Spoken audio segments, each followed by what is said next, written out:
Welcome back once again मेरे प्रिय विद्यार्थियों। Listen carefully. आज हम लोग एक नया चैप्टर का प्रारंभ करेंगे। नाम है धारिता या संधारित्र। धारिता मतलब होता है धारण करने की क्षमता, कैपेसिटी बोलते हैं इंग्लिश में इसको हम लोग। तो सबसे पहली बात हम ये समझना चाहेंगे कि संधारित्र है क्या, और फिर उसकी धारिता पे चर्चा करेंगे। चैप्टर का नाम डालना चाहें तो धारिता लिख सकते हैं इसमें, लेकिन सबसे पहला जो बिंदु हम डिस्कस करने वाले हैं वो हम बताने वाले हैं संधारित्र के बारे में। ये संधारित्र है क्या, सबसे पहली बात। इसको इंग्लिश में कैपेसिटर कहते हैं। क्या कहते हैं भाई हम लोग? कैपेसिटर। है क्या संधारित्र? चलो इस पे बात करते हैं। संधारित्र एक ऐसी युक्ति है, युक्ति माने डिवाइस, उपकरण, जिसके अंदर हम उसका बिना आकार बदले हुए पर्याप्त मात्रा में आवेश संचित कर सकते हैं। पर्याप्त मात्रा में ऊर्जा का संचय किया जा सकता है, स्टोर करता है। ये एनर्जी और चार्ज को स्टोर करने वाली एक डिवाइस है।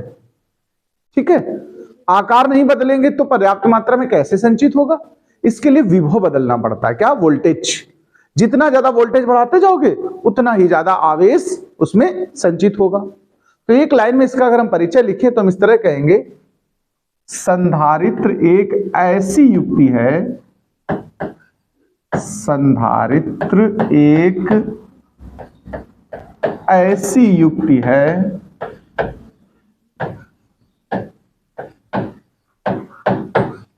जिसमें बिना आकार बदले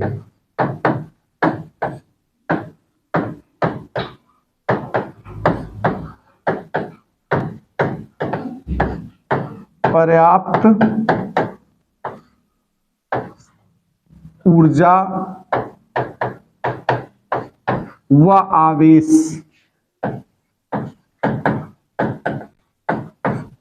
को संचित किया जा सकता है। स्टोर, संचित किया जा सकता है। ये तो सिर्फ इसकी परिभाषा हुई। आपको बता दूं उदाहरण के तौर पे, अगर आप जानना चाहो, जो पंखों में कंडेंसर लगा होता है वो एक तरीके का संधारित्र होता है। कंडेंसर तो सुना होगा आप लोगों ने, पंखे में लगा होता है, वही संधारित्र का उदाहरण है। इसमें देखिए हम कहेंगे, यहां अगर बात करें हम आवेश की मात्रा की तो ध्यान रखिएगा, आवेश का जो मान होता है ना, आवेश समानुपाती होता है विभव के, वोल्टेज के। अगर आवेश को Q बोल दें, विभव को V बोल दें, तो वास्तव में जो Q है वो V के समानुपाती होता है। जितना ज्यादा वोल्टेज बढ़ेगा उतना ज्यादा स्टोर हो जाएगा आवेश यानी चार्ज। अच्छा, समानुपाती हटाते हो तो हमेशा से हम लोग एक कांस्टेंट डालते हैं, तो यहां एक कांस्टेंट आ गया C। ये जो C है ना, इसको हम अब Q बाई V लिख सकते हैं। C ही संधारित्र की धारिता है। यहां ध्यान देने वाली बात है कि C को क्या बोलते हैं? संधारित्र की धारिता। ये संधारित्र की धारिता हो गई, कैपेसिटी ऑफ कैपेसिटर। यानी कि धारिता, ध्यान रखिएगा, कांस्टेंट होती है। धारिता नहीं बढ़ती है किसी भी संधारित्र की, उसमें आवेश की मात्रा को वोल्टेज बढ़ा बढ़ा के हम बढ़ा सकते हैं। ठीक है, अच्छा चलो, एक ये भौतिक राशि तुम्हारे लिए तैयार हो गई। इसका अगर हम मात्रक कहें तो पहले तो हम फार्मूला देख करके मात्रक बनाते हैं। पहला स्टेप तो यही है, आवेश बटे विभव है। आवेश का मात्रक हम लोग क्या लिखते हैं? कूलाम, और विभव यानी वोल्टेज का वोल्ट। तो एक तो हम धारिता का मात्रक ये प्रयोग करेंगे, लेकिन आमतौर पर हम इसका इस्तेमाल नहीं करते हैं। एसआई मात्रक की तरह हम इस्तेमाल करते हैं फैरड का। किसका? फैरड। ये जो फैरड शब्द आया है, ये एक वैज्ञानिक थे फैराडे, उनके नाम से लिया गया है। तो ये हो गया फैरड। चलो विमा की बात करते हैं, विमी सूत्र की बात करते हैं। देखो, आवेश की विमा लिख दी जाए, विभव की लिख दी जाए, तो धारिता की निकल आएगी कि नहीं बताओ। आवेश की ध्यान देना, Q बराबर IT से निकालते हैं हम लोग, यानी AT हो जाएगी। विभव के निकालने के लिए W बटे Q का इस्तेमाल करते हैं। मैं आपको बीमा बता रहा हूं कैसे करेंगे। W कार्य mL2T-2 और AT।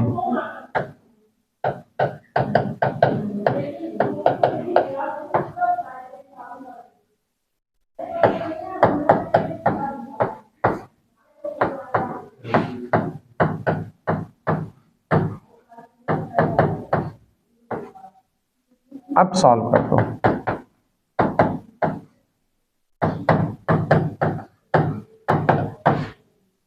ये इसका VV सूत्र बनेगा।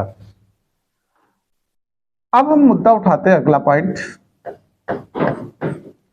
वास्तव में जो संधारित्र होता है वो दो प्लेटों से मिलकर बना होता है। ये प्लेटें आपस में एक दूसरे के समांतर होती हैं।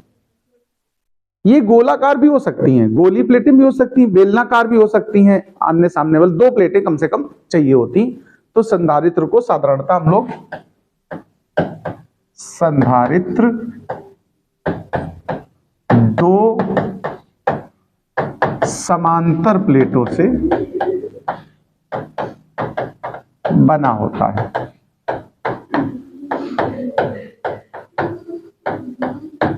इसमें एक अब अगला टर्म उठा रहे हैं हम, विलगित गोलीय चालक की धारिता के लिए व्यंजक। हेडिंग पड़ेगी विलगित गोलीय चालक की धारिता।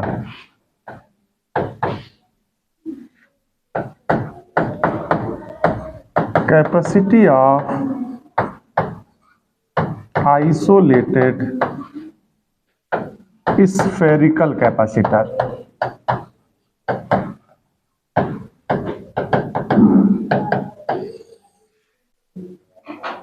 चलो इसकी बात करते हैं। विलगित शब्द का मतलब है जिसका कहीं और से जुड़ाव ना हो, अलग। तो एक गोला बना दीजिए इस तरीके से और इसको आवेशित कर दिया गया है। Q आवेश हो गया है, इस पर Q आवेश हमने मान लीजिए डाल दिया है। तो पहले हम इसका विभव निकालेंगे। हमेशा ध्यान रखिएगा संधारित्र में जितनी भी प्रूविंग है इनमें सबसे पहले हम वोल्टेज निकालते हैं किसी तरह, विभव निकाल करके Q = CV वाला फॉर्मूला इस्तेमाल करेंगे। तो चलिए हम वोल्टेज की बात करते हैं। देखो अगर हम गोले में कभी निकालते हो विभव तो ये मान लिया करो कि ये बिंदु आवेश के कारण विभव का सूत्र यहां प्रयोग होगा। तो हम कहेंगे गोलीय आवेशित चालक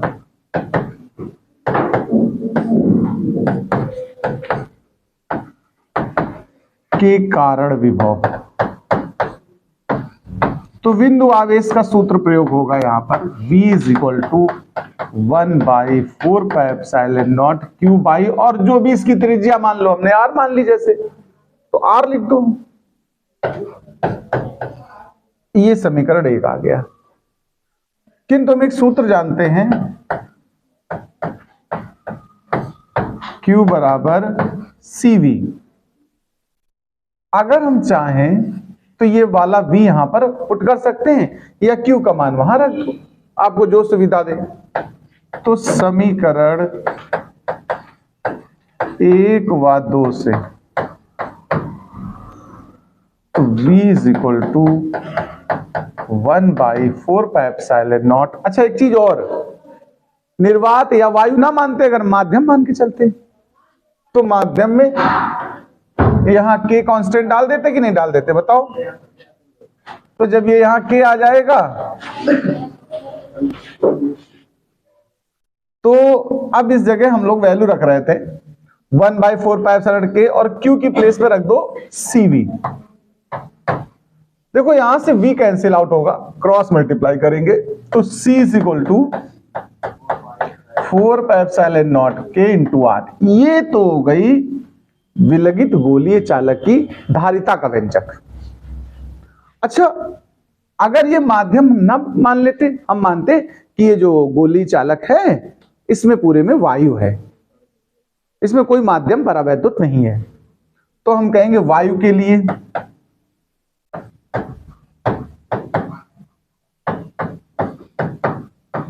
K बराबर 1। चलो रख देते हैं, तो C को C0 4πε0 R। ये देखिए हमारा तब होगा फार्मूला जब माध्यम नहीं होगा, निर्वात होगा। अब इन दोनों का अनुपात ज्ञात कर सकते हो, एक सूत्र यहां से बनेगा। अगर हम अनुपात कर दें इनका, यानी दोनों का भाग कर दें C और C0, तो आप पाएंगे K बचेगा। क्या बचेगा? यहां से एक संबंध स्थापित हुआ, C बराबर K C0। मतलब इसका क्या है ये भी समझ लो। अगर निर्वात है तो संधारित्र की धारिता कम रहेगी। अगर कोई माध्यम भर दिया जाए, परावैद्युत भर दिया जाए, तो उसकी उतनी गुना बढ़ जाती है धारिता। जैसे उदाहरण के लिए अभ्रक अगर इस्तेमाल कर दें हम, किसको? अभ्रक। अभ्रक के लिए K का मान 6 होता है। कितना होता है भैया? तो बताओ धारिता कितनी गुना बढ़ जाएगी? 6 गुना बढ़ जाएगी। एक कोई कैपेसिटर पहले वायु है तो C0 है उसका, अभ्रक उसमें भर दोगे तो 6 C0 यानी 6 गुना बढ़ जाएगी। तो ये चीज ध्यान रखिए, कभी ऑब्जेक्टिव में ऐसा भी प्रश्न आ जाता है कि माध्यम डाल देने से धारिता पर क्या प्रभाव पड़ता है, तो क्या प्रभाव पड़ेगा? धारिता बढ़ जाएगी। कितनी बढ़ जाएगी? K गुना बढ़ जाएगी। ठीक है। जल के लिए अगर कह दो, मान लो पानी भर दो तुम, तो जल के लिए हम लोग K का सामान्यता प्रयोग कितना करते हैं? 81, 81 गुना धारिता बढ़ जाती है। ठीक है। तो ये विलगित गोलीय चालक के लिए संधारित्र की धारिता हो गई। अब आते हैं समांतर प्लेट संधारित्र पे। समांतर प्लेट संधारित्र की धारिता, capacity of parallel plate capacitor. देखो समांतर प्लेट संधारित्र की धारिता की बात करूं मैं, ऐसे दो प्लेटें समांतर होंगी। एक को हम किसी ऐसे स्रोत से जोड़ेंगे जो धन आवेशित होगा, जिससे ये प्लेट धन आवेशित, सामने वाली प्लेट प्रेरण के कारण ऋण आवेशित हो जाएगी और ये अंत में जोड़ दिया जाएगा पृथ्वी से। भू संपर्कित कहते हैं इसको। क्या कहते हैं? भू संपर्कित, अर्थिंग बोलते हैं इसको। तो जो इसके बाहरी प्लेट पे आवेश आए होंगे वो सीधे अर्थ में चले जाते हैं। इस तरह जो निकाय तैयार होता है इसको बोलते हैं समांतर प्लेट संधारित्र। बीच में माध्यम मान लो तुम के, कोई माध्यम भरा है जिसका परावैद्युतांक कितना है? कि इन प्लेटों के बीच की दूरी को कुछ मान लो, d मान लो। इनकी प्लेटों का जो क्षेत्रफल है उसे आप a मान लो। अब हम इसके लिए एक सूत्र स्थापित करने जा रहे हैं। ध्यान ये रखना, जितना भी संधारित्र से संबंधित प्रूविंग है उनमें हमेशा हम वोल्टेज पहले पता करने की कोशिश करेंगे, विभव। जब विभव निकल आएगा तो फिर Q = CV वाले कॉन्सेप्ट का इस्तेमाल करते हैं। ठीक है। तो पहले हम वोल्टेज की बात करते हैं। तो देखो ये समांतर प्लेटें हैं। मैंने गॉस की प्रमेय टॉपिक में उसके अनुप्रयोग में सिखाया था कि अगर दो समांतर प्लेटें हैं, उनमें विपरीत आवेश हैं, तो उनके बीच जो वैद्युत क्षेत्र होगा वो σ/ε0 होता है। तो हम कहते हैं, यहां से शुरुआत करेंगे। देखो थोड़ा हमेशा जब प्रूविंग करना परीक्षा में तो थोड़ा लैंग्वेज जरूर लिखना। लैंग्वेज का मतलब जैसे लिखना, माना कि दो प्लेटें समांतर हैं जिन पर विपरीत आवेश है +Q और -Q, इनके बीच की दूरी d है, क्षेत्रफल a है, दूसरी प्लेट को भूसंपर्कित किया, पहली प्लेट को धन स्रोत से जोड़ा। ये सब कहानी जैसा लिखना जरूरी है। अब हम ये सब लिखेंगे तो इसी में टाइम चला जाएगा, तो हम ये सब लिख नहीं रहे, लेकिन आप अपने आप समझ लें इस बात को। फिर हम मेन हिस्से पे उठाते हैं। इतना सब लिखने के बाद यहां स्टार्ट करना है। तो हम कहेंगे हम जानते हैं कि आवेशित प्लेटों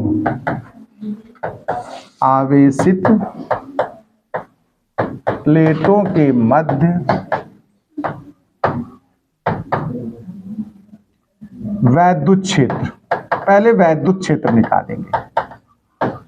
वैद्युत क्षेत्र की तीव्रता। देखो जब तीव्रता की बात करेंगे तो E बराबर होता है सिग्मा बटे एप्सिलॉन नॉट। अब चूंकि यहां वायु नहीं, हमने माध्यम माना है, तो जब भी माध्यम होता है तो जहां वायु वाला व्यंजक होता है उसमें K और चलता है साथ में, तो K एप्सिलॉन नॉट हो गया। सिग्मा का मान जो होता है वो Q बाई A होता है, यहां रख दो,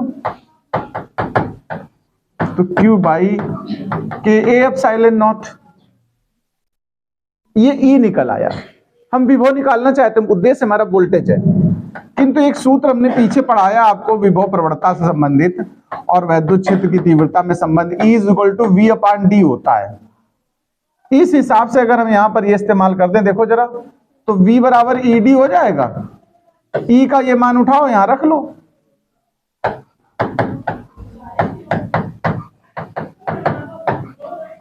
ये हमारा वोल्टेज यानी विभव निकल आया जो हमारा उद्देश्य था। अब हम एक सूत्र जानते हैं Q बराबर CV। ये हम लोग हमेशा जब वोल्टेज निकल आए तो Q is equal to CV का कॉन्सेप्ट इस्तेमाल करते हैं। रख दीजिए यहां पर, देखो ये एक काम करो, V का मान इस जगह रख लो, है ना, V के स्थान पे, तो और आसान रहेगा। तो हम कहेंगे समीकरण 1 व 2 से Q बराबर C और V के स्थान पे पूरा मान QD upon KA epsilon not. चलो काटते हैं, जो कैंसिल हो उसको कैंसिल कर दो। क्या कैंसिल हो रहा है? Q से Q कैंसिल हो गया, तो ये पक्षांतर होगा, KA एप्सिलॉन नॉट अपान D बन के आया कि नहीं आया बताओ। ये तब है सूत्र जब माध्यम उपस्थित है प्लेटों के बीच। अगर हम प्लेटों के मध्य से माध्यम हटा दें तो क्या बचेगी? हवा, एयर। तो वायु के मामले में अगर कहें वायु या निर्वात के लिए,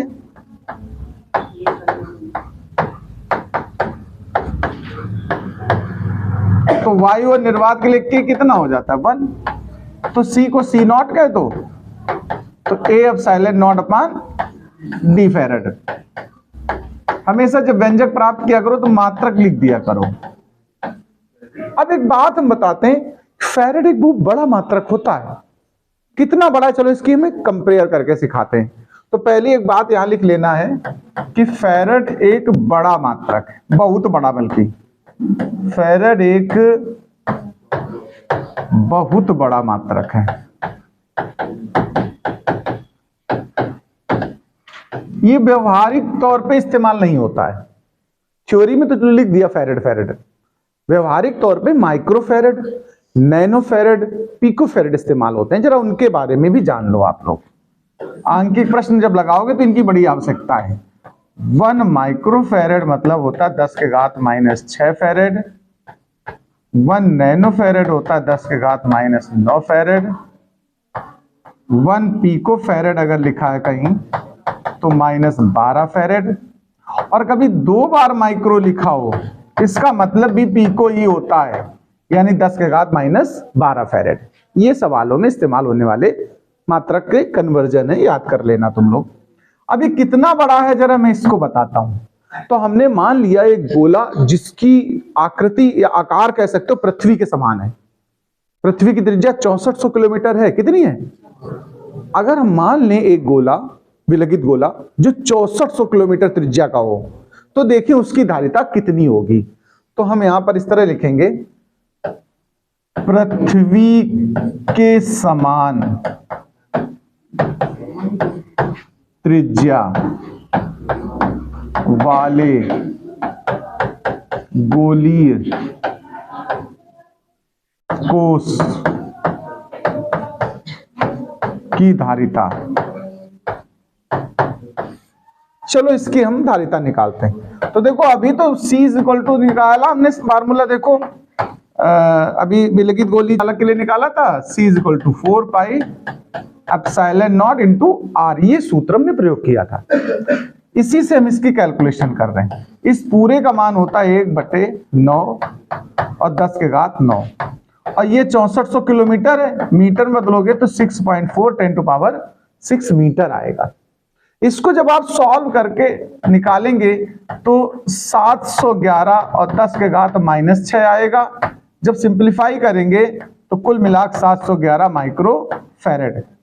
देखो ध्यान देना, पृथ्वी के बराबर त्रिज्या का अगर तुमने गोला माना है तो भी उसकी धारिता कितनी बन पाई? 711 माइक्रो फैरेड। तब भी 1 फैरेड नहीं बनी। सोचो तो 1 फैरेड कितना बड़ा गोला होता होगा। क्या प्रैक्टिकल में संभव है इतना बड़ा बना पाना? ठीक है, यानी अगर कभी प्रश्न आ जाए कि पृथ्वी के बराबर त्रिज्या वाले गोली कोष की धारिता बताइए तो आप कितनी कहोगे? 711 माइक्रोफैरेड। लेकिन केवल यह है कि पृथ्वी की धारिता बताओ। पृथ्वी की अनंत है, कितनी है? ये चीज और स्पेशल नोट में लिख लेना। पृथ्वी की अगर पूछ दिया जाए, पृथ्वी की धारिता, तो आप अनंत लिखेंगे। क्या लिखेंगे? लेकिन पृथ्वी के बराबर दूसरा गोला हो कोई तो उसकी धारिता 711 माइक्रोफैरेड है। ये तो हो गई समांतर प्लेट संधारित्र की बात। इसी में हम बात एक और उठाते हैं कि अगर यही समांतर प्लेट संधारित्र हो और इसमें बीच में आंशिक रूप से कोई परावैद्युत पटल या प्लेट या टुकड़ा पट्टिका रख दी जाए तो क्या फार्मूला बदलेगा? तो हेडिंग पड़ेगी समांतर प्लेट संधारित्र, समांतर प्लेट संधारित्र की धारिता जिसमें आंशिक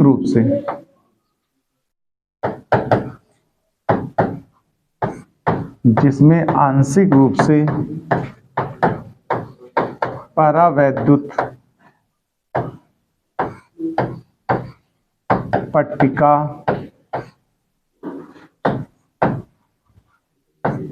रखी हो। जरा इसको समझ लेना। ये 2 प्लेटें बना लो समांतर, यहां पर धन सोर्स से जोड़ दो तो धनावेशित प्लेट हो जाएगी, सामने वाली ऋणावेशित हो जाएगी। इसको भू संपर्कित कर दो, बीच में एक पट्टी भर दो जिसका परावैद्युत K है और मोटाई इसकी T है। जबकि प्लेटों के बीच की दूरी हम लोग क्या मानते हैं? D। क्षेत्रफल प्लेटों का क्या मानते हो? A। अब यहां ध्यान देना, 2 तरह की परिस्थितियां हैं। कुछ जगह में वायु है, देखो ये खाली जगह क्या भरी यहां पर, और यहां क्या भरा है? माध्यम। तो 2 तरह का मीडियम हो गया यहां पर।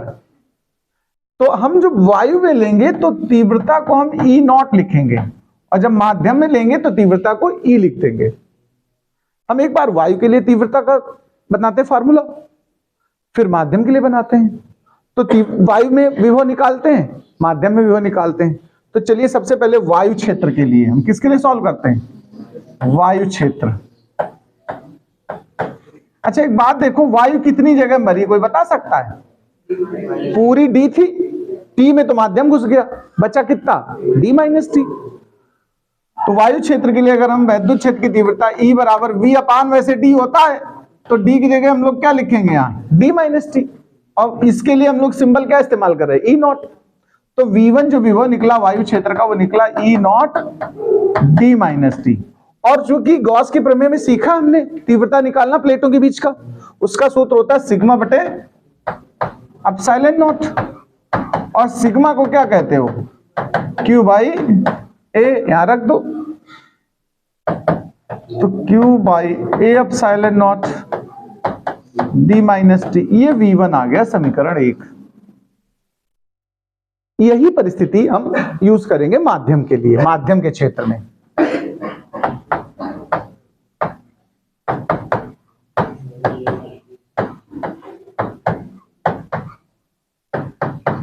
जब माध्यम के क्षेत्र के लिए बात करोगे तो V2। बस यहां पर ध्यान देना, तो माध्यम कितनी जगह में भरा है? T स्थान में। कितने में भरा है? तो वहां पर जैसे हमने E0 D माइनस T लिया था, यहां ET लोगे और E को क्या लिखोगे? Sigma by K epsilon not. और सिग्मा को लिखोगे Q अपान A और K तो पहले से है। तो ये V2 निकल आया। हमें विभव चाहिए टोटल, कुल विभव। तो कुल विभव अगर हम कहें तो दोनों को जोड़ दो, V बराबर V1 प्लस V2। V1 का मान रख दो Q by A epsilon naught D minus T plus Q into T. अब एक काम करो, जो कॉमन है उनको कॉमन ले लो।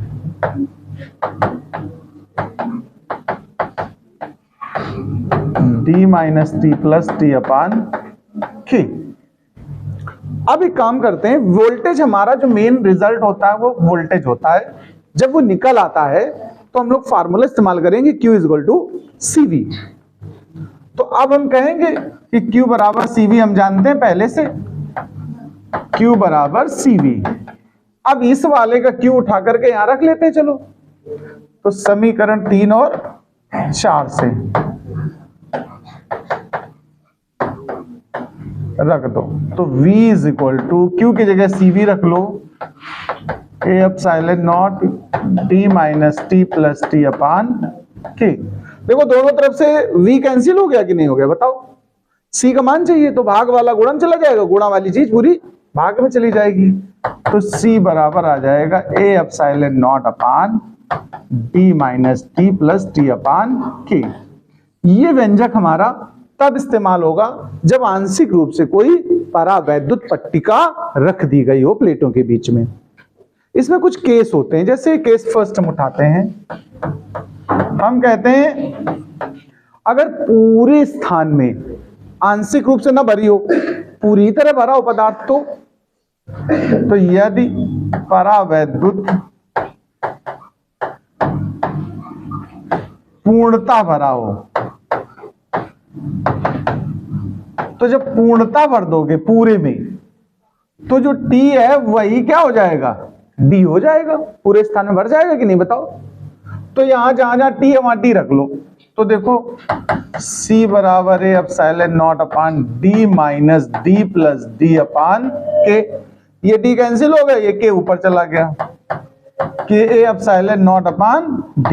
ये देखो पूर्णतः भरे हुए परावैद्युत का पीछे जो व्यंजक निकाला था वही निकल के आ गया। अब हम कहते हैं पूरा खाली स्थान हो अगर, तो केस 2 उठाते हैं। यदि परावैद्युत ना हो, जब परावैद्युत नहीं होगा तो T का मान 0 हो जाएगा कि नहीं, बताओ। T क्या हो जाएगा, 0। हटा दी पट्टी, पूरा खाली हो गई जगह, हवा हो गई। तो उसी सूत्र में पुराने वाले में जो अभी निकाला D माइनस टी, यहाँ T को सब जगह 0 रख दो। जब T 0 रख दोगे तो ये 2 स्टेप खत्म, तो ए एप्सिलॉन नॉट अपान D बनेगा, ए एप्सिलॉन नॉट अपान D। तो ये वाई वाला व्यंजक आ गया। केस थर्ड, अगर हम ये आपसे कहें कि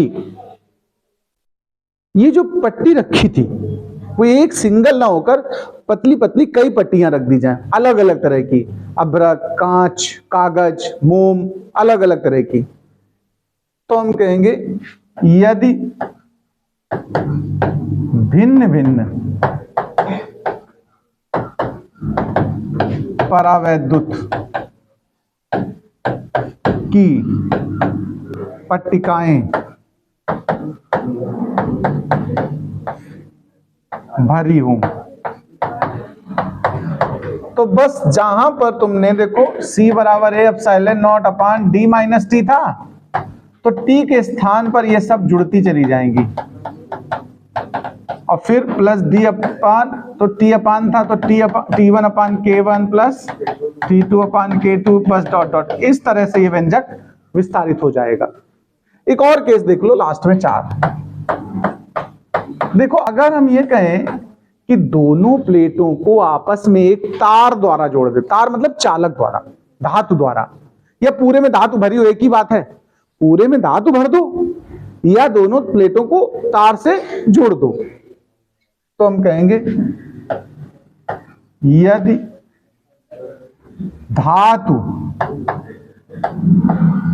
धातु पूर्णतः भरी हो,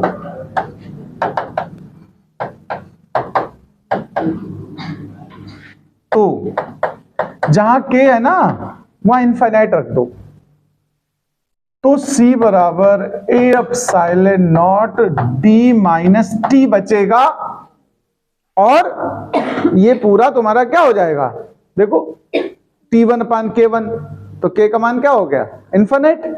तो ये बचेगा तुम्हारा पॉइंट, ठीक है। और जब पूर्णता भर दी तुमने तो t किस में बदल गया, d में। इस जगह और समझ लो, यहां t कन्वर्ट हो चुका है d में, तो नीचे क्या आ गया, शून्य। तो फिर धारिता कितनी हो गई, इनफाइनाइट। कितनी हो गई, नोट कर लीजिए इसको भी।